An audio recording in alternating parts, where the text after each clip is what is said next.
Hey guys, welcome to our weekly news show here on Backstage with Millionaires. I'm Caleb, your host, and it has been such an exciting week in India's startup ecosystem. Nykaa made their debut on the stock market, Paytm went public and it didn't go so well. We've also got PharmEasy filing their DRHP. We've got Ola getting into grocery delivery. Niki.ai unfortunately has shut down, it looks like, but we also have India's 34th startup unicorn of 2021. And we're gonna be talking about all of these things and more coming up right after this, so stick with us.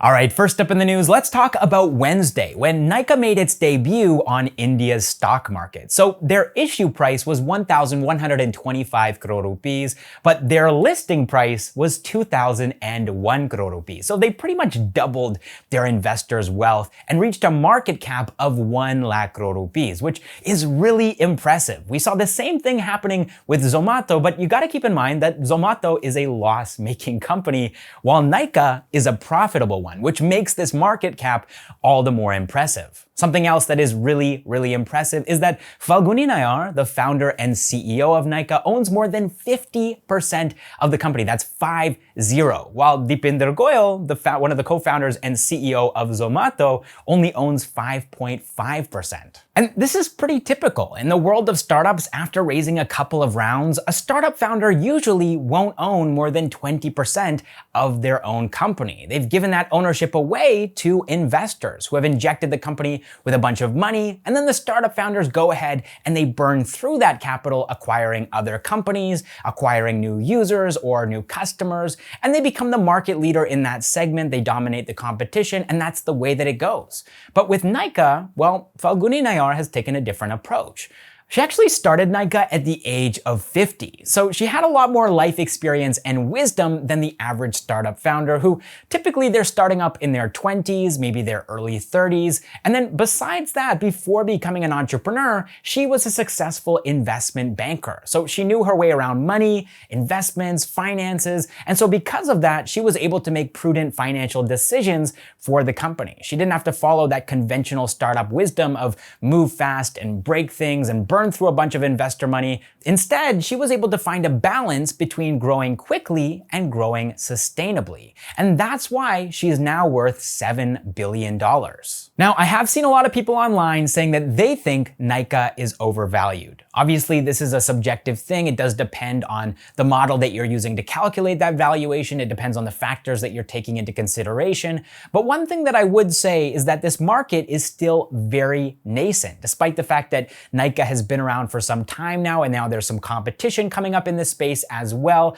A large majority of India's beauty and personal care market is still offline. And so as that market moves online, the market opportunity for Nykaa and its competitors is going to grow. And I think that's one of the reasons why Nykaa is currently so highly valued at 1 lakh crore rupees. All right, next up, this video is brought to you by our longtime sponsor, Jungle Ventures, one of Southeast Asia's oldest and biggest VC firms. And today, I wanted to highlight a video that they made on their YouTube channel about how to find a co-founder for your startup. And this is something that at one point or another, a lot of startup founders struggle with. Maybe you're on your own and you know exactly what you want to build. It's a product, it's a service, and you're a technical co-founder, but you need someone to come on as a CEO, someone who can lead a team, someone who can pitch to investors, someone charismatic, someone with a long-term vision, or maybe it's the other way around. Maybe you're that kind of person, but you really don't know how to program or code. You're not an engineer, you're not a developer, and you need a technical co-founder to come on and help you out. Or maybe you're on your own and you're wondering, do I even need a co-founder? And this video addresses all of those things. If you're planning to start up someday, or you're in that position right now where you want to start up but you need a co-founder, I would highly recommend that you check it out. And here's my favorite clip from that video. You should see your co-founder as another life partner. Someone you will share the burden and joy of being responsible for the company, the employees, the clients. You need someone fully committed, whom you trust, who knows all about the business. You will need a lot of emotional support. That's critical, as the road to success or failure is incredibly difficult. You will need someone to share the ups and downs, cheer you up, ground you when needed. There will be things that you will not be able to share with your employees, but will need to get support from your co-founder.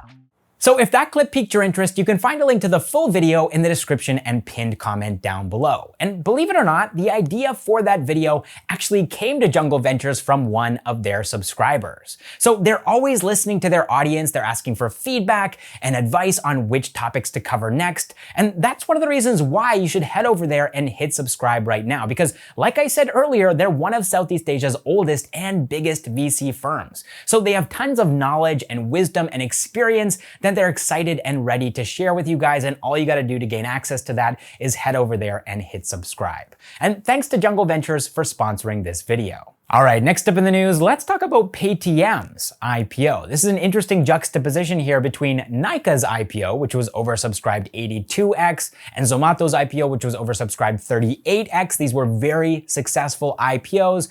And then we've got Paytm's IPO, which was only oversubscribed 1.9x. In fact, the non-institutional investors that participated in this IPO, the HNIs, the retail investors, people like you and me, actually undersubscribed. They only subscribed 24% out of 100%, and anything above 100% would have been considered oversubscription. So it was actually only because of the QIBs, the qualified institutional buyers, that this IPO was even successful, that it was even oversubscribed in the first place. And some people are saying that this was because Paytm's IPO was so big at 18,300 crore rupees, but I think it has more to do with their revenues. They've consistently been able to grow their user base, their customer base, but they haven't actually been able to grow their revenues. At least in the last 4 years, their revenues have been pretty stagnant. Their revenues have just hovered around 3,000 crore rupees for the last 4 years, despite the fact that they have tried to diversify, they have tried to launch new products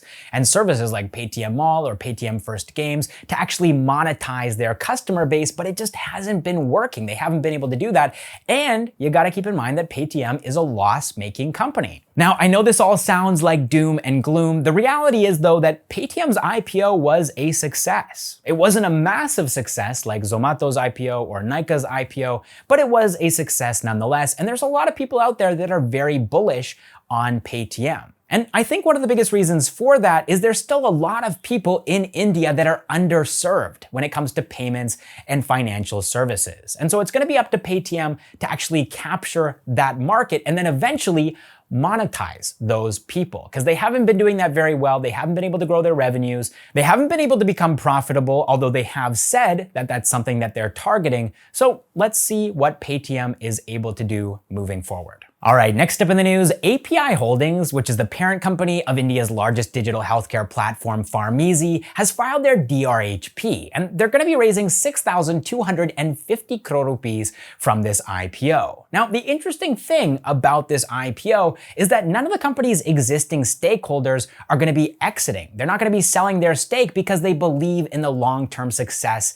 of PharmEasy and API Holdings. So then the next logical question is why? Why is PharmEasy going public if it's not to provide their investors with an exit? Well, according to Siddharth Shah, one of the co-founders of the company, they're doing it because it's the next logical step in the company's journey. They want to build a robust, sustainable, and long-term business, and they think that going public is going to enable them to do that. Now, I should mention here that PharmEasy is a loss-making startup. Between the financial year of 2020 and the financial year of 2021, their losses actually increased by 2x. But during the same time period, their revenues also increased by 3x.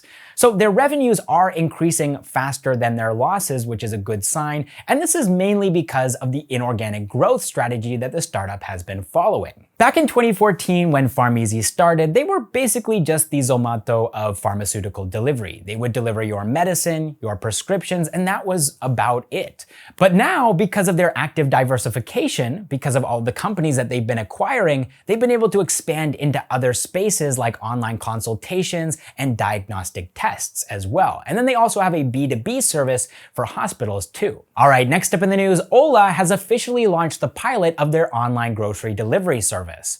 This space, of course, is very hot right now. You've got Zepto. Everybody's talking about this new startup founded by two 19-year-old Stanford dropouts, but you've also got Swiggy Instamart in the same space. You've had Dunzo there for a while. Zomato is getting into this now. You've always had Grofers and Big Basket. So there's a lot of players in this space. And this is what Ola is doing. They're diversifying. They're entering into new markets because they're planning on going public. And they want to make their startup as attractive to new investors as possible. That's why they're getting into EVs with Ola Electric. That's why they're getting into online used cars with Ola Cars. They're actively diversifying, and they're doing it in a relatively risk-free way. Back in 2015, Ola tried to get into online grocery delivery, but they were competing with Uber. It was neck and neck, and they decided that they couldn't allocate any of their resources to this new venture, and so they shut it down.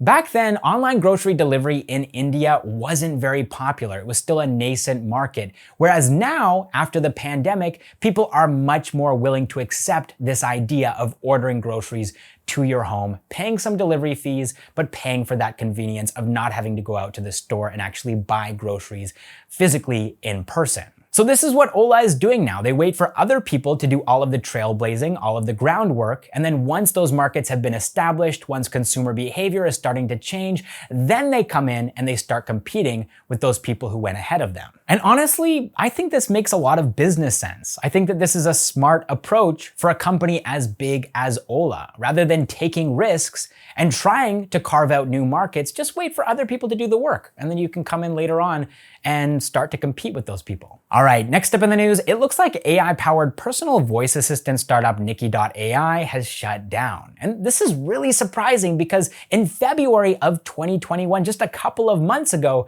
the company had said that they had seen 1,000% growth in the financial year of 2021 and that they were targeting international expansion very soon. Now, with this personal assistant, you could pay your bills, you could order a cab or a bus, you could order groceries, and it was available in 4 Indian languages. However, now, according to NTracker, it looks like they've laid off most of their employees. Their website seems to be non-functional, and we tried to log into their app, but it's not working. Now, unfortunately, it seems like this is a classic case of a startup that wasn't able to keep their losses in check. In the financial year of 2020, their losses exceeded their revenues by 8x. And according to NTracker, they did look for some investors to help them sustain this high burn rate, but they were unsuccessful in that endeavor, and they weren't able to sell the company to anybody either. So they just had to shut down. But moving on to some more positive news here, let's talk about India's 34th startup unicorn of 2021, D2C beauty brand Glamm Group. They've raised $150 million in a funding round led by Warburg Pincus and Process Ventures at a $1.2 billion valuation, which is a 12x jump from their previous valuation 8 months ago of $100 million in March of 2021. So for those of you who don't know, Glamm Group sells beauty and personal care products through their website, and they also have more than 30,000 offline retail points of sale. And lately, they've been on an acquisition spree. They recently acquired 3 content platforms, Scoopwhoop, PopXO, and Baby Chakra, and also one D2C brand, The Moms Co. This strategy has enabled them to achieve annual recurring revenue of $120 million, and they're expecting that number to increase to $250 million. They're planning to use these fresh funds to expand their offline presence, and they're also planning to acquire 2 new D2C brands in the beauty and personal care spaces as well. All right, next up in the funding news, car rental startup Zoomcar has raised $92 million in a funding round led by Stern Aegis Ventures. Now, I think it's worth noting here that this is one of the few Indian startups that was actually founded by 2 non-Indian people. They're both American. David Back and Greg Moran founded the startup in 2013. David Back did end up returning to the United States, so he's no longer involved in the day-to-day operations of Zoomcar. And the company is co-directed by Greg Moran and an Indian, Sudhendra Reddy. Today, Zoomcar is one of the leading car-sharing marketplaces in India, with more than 10,000 cars in their fleet, which you can rent for a couple of hours, a day, or even a few weeks. They also recently expanded across Southeast Asia, the Middle East, and Northern Africa, so they are a global startup at this point. They're going to be using these funds to continue their global expansion and also to invest in technologies like IoT, machine learning, and computer vision. All right, next up in the funding news, we've got a bit of a complicated deal going on between Zomato and Curefit. And once this deal goes through, once it's finalized, it'll make Curefit India's 35th startup unicorn of 2021. So the way that it's working is that Zomato is investing $50 million into Curefit for a 6.4% stake in the startup. And then at the same time, Curefit is sending Zomato $50 million to acquire their stake in a startup called Fitso. Now, again, this deal is not finalized, so take what I'm saying here with a grain of salt, but probably next week you'll hear us reporting about India's 35th startup unicorn. All right, next up in the funding news, edtech startup BrightChamps has raised $63 million in a funding round led by PharmEasy Invest at a nearly $500 million valuation. So basically what BrightChamps does is it fills the gaps left by traditional education, specifically when it comes to technology skills. And we all know this, right? In school, we didn't learn a lot of the skills that most of us are using in our day-to-day professional lives surrounding technology. And this is why BrightChamps has been able to achieve $10 million in annual recurring revenue. They've expanded to 10 countries now, and they are profitable. They're going to be using these funds to strengthen their position in the markets that they're already in, and also to expand into new markets like the United States and Canada. All right, next up in the funding news, D2C mattress brand Wakefit has raised $27 million in a funding round led by Susquehanna International Group. Currently, Wakefit is selling mattresses and other furniture items worth 410 crore rupees annually. They sell these products through their website and their 22 offline stores, and they're planning to use these funds to strengthen their omni-channel model and also invest into their logistics and supply chain. All right, that is all the startup news that I have for you guys this week. I hope you enjoyed the video. I hope you learned something from it, and if you did, it would mean a lot to us if you could hit the like button, share this video with a friend or two, and also hit subscribe if you haven't already, because we post new videos every single week about Indian startups, entrepreneurs, and the latest news. Also, big thanks to our Backstage with Millionaires members, our unicorns, our decacorns, and our hectacorns, as well as everybody who's been sending super thanks our way in the comments. You guys are all amazing. Your financial support really means a lot to us. But even if you can't afford to financially support what we do here, just the fact that you've made it this far in the video is plenty of help. So thank you guys so much for watching this episode of Backstage with Millionaires, and I will see you in the next one.